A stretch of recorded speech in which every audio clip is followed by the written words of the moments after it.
Hey everyone, it's Shot back out of another video, and today we're just going to be going over the February 15th patch notes real quick. It looks like there's some really exciting things, and of course the new announcement for the Battle Pass is here.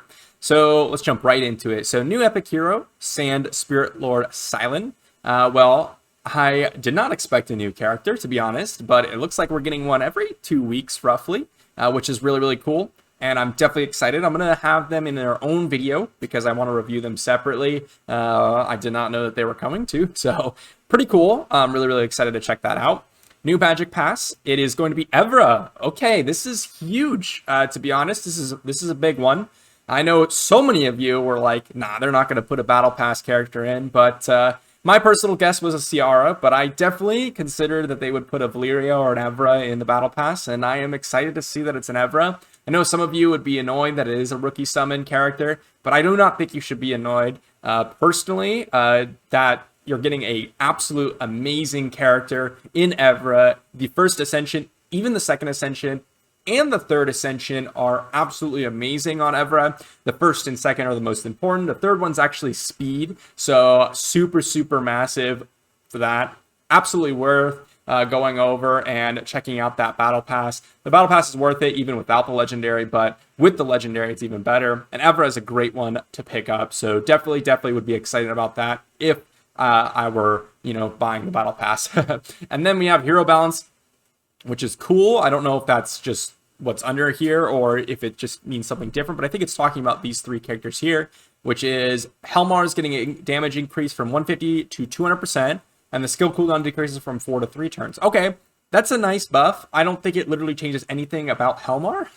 The third skill was basically there to detonate the bleeds, and you're still going to do that. It's just that now it does a little bit extra damage, and you can do it more often. I don't think that changes too much, but, maybe someone can figure out a place for Helmar. And then we have Irondil, the basic, increases damage from 80 to 100%. This is actually a pretty big buff because that's what Irondil does. He joins in, hits again with anyone who's critting, so that could be a massive buff for him. Another 50% damage on his ultimate also is a big damage increase. Irondil's actually looking interesting now. I definitely want to test him out. My initial impressions is that he's actually a useful character, but the only problem is there's not really a use for him. That he's probably a solid character at this point, and he was honestly decent before. But there's no place where you really want to bring in Irondil off the top of my head. If you have any ideas, let me know in the comments down below. Then we have Andre. Skill cooldowns decrease from 6 to 5 turns, which is cool. You can definitely decrease that cooldown from his, basically his other skills. But an additional cooldown off is nice. Nothing too big, but definitely nice. Optimize guild information updates. Cool. Fix the login error from timed out arena battles and shutting down the game. Awesome. That has happened to me a couple times, so definitely awesome.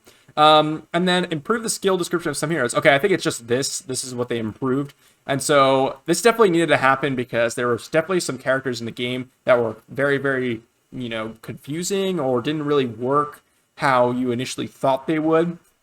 And so the first one is Nathalia. So actually, I'm surprised Nathalia was updated because I did not think that she had needed an update, but maybe we're missing something here. So for every positive effect this character has, their abilities affect one extra enemy. If they have more than 4 positive effects, it affects all enemies. Okay, so that's actually something that we kind of knew from testing, but didn't know from actually reading the ability. We just assumed, like in Ashe, if you have 4 positive effects, you somehow hit all 5 of the imps and the boss, and we were like, okay, that's not really how it's supposed to read, but that's definitely interesting to note.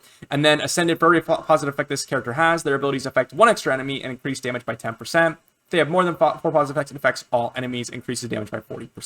So this is interesting. It looks like Nathalia had a cap to the damage that she was dealing, or the increased damage that she was dealing. It says that mechanisms have not changed, which means that this was always in place, which means if you had more than 4 positive effects, you were not dealing more than 40% increased damage, which is actually really important to know.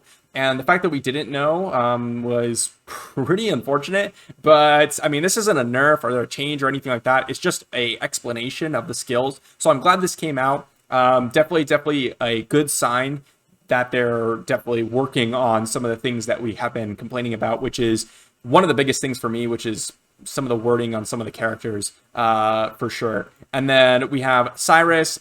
Chain Disable at the end of every 2 turns. This character's abilities to attack 1 extra target, can attack up to 4 enemies. And then at the end of every 1 turn, this character's abilities to attack 1 extra target can attack up to 4 enemies. So it looks like it can't go up to 4 enemy or after, 5, 6 enemies, which we kind of knew from doing the XP Jelly Dungeon after a couple tries. And then also if you do Void Tower and you happen to get to the point where you can hit, up to 5 enemies, you can see on the second wave of 3-wave fights, you can only attack 4. So kind of figured that out on accident again.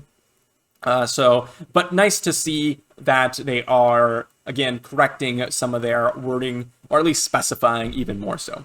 Then we have boss battle attack sequence can now be bound to the game account. Okay, this is a nice quality of life feature. I have lost battles in multi-battle several times because of this. I would run a battle and I'm like, that's weird. I've never lost that battle before. I'd run it again. Maybe I was like, I don't know, maybe I clicked something wrong or something.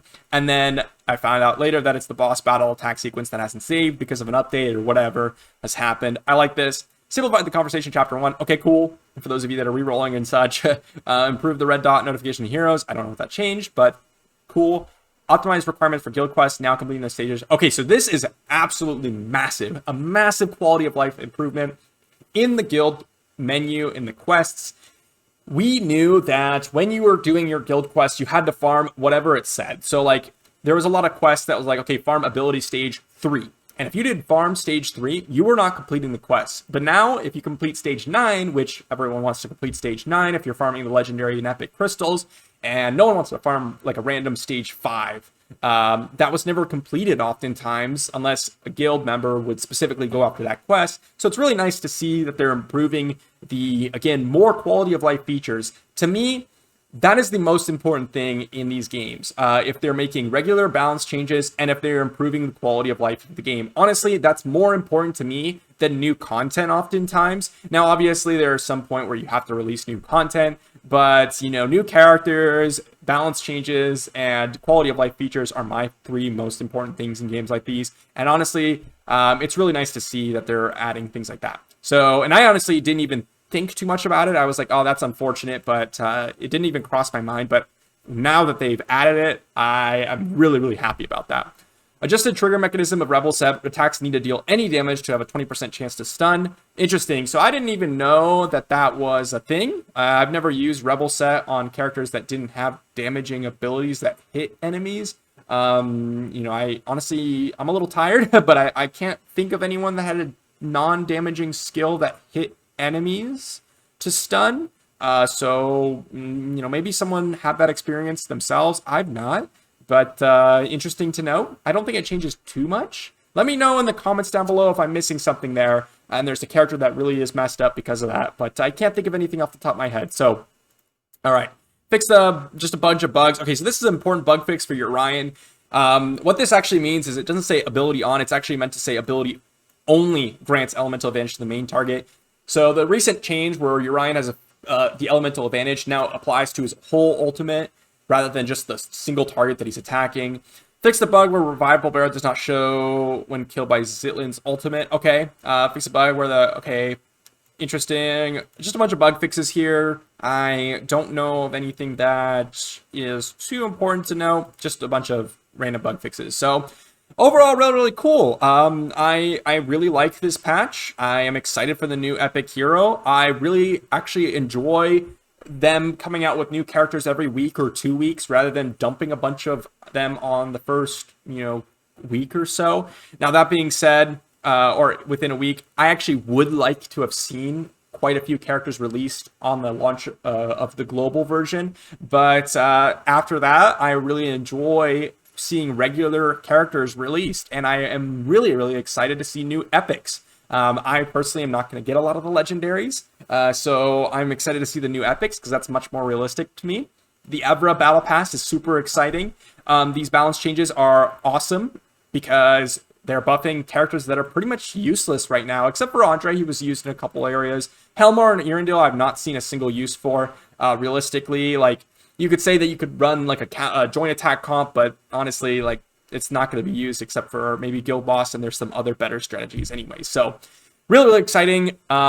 Honestly, the things that I'm going to take away from this patch are, first off, text updates are one of the most important things for me, and then quality of life and the new character. So let me know what you think about the patch notes down below. I think this is a really solid patch. If they do this every week, a week and a half, roughly, this was about, what, 12 days? Yeah, 12 days after their last patch notes. If they do this every 12 days, I'm happy. Balance, new character, new battle pass, things like that. Definitely really excited about that. But let me know what your thoughts are down below. And also, if you want to check out me covering the new character Silent, I should have the video right over there.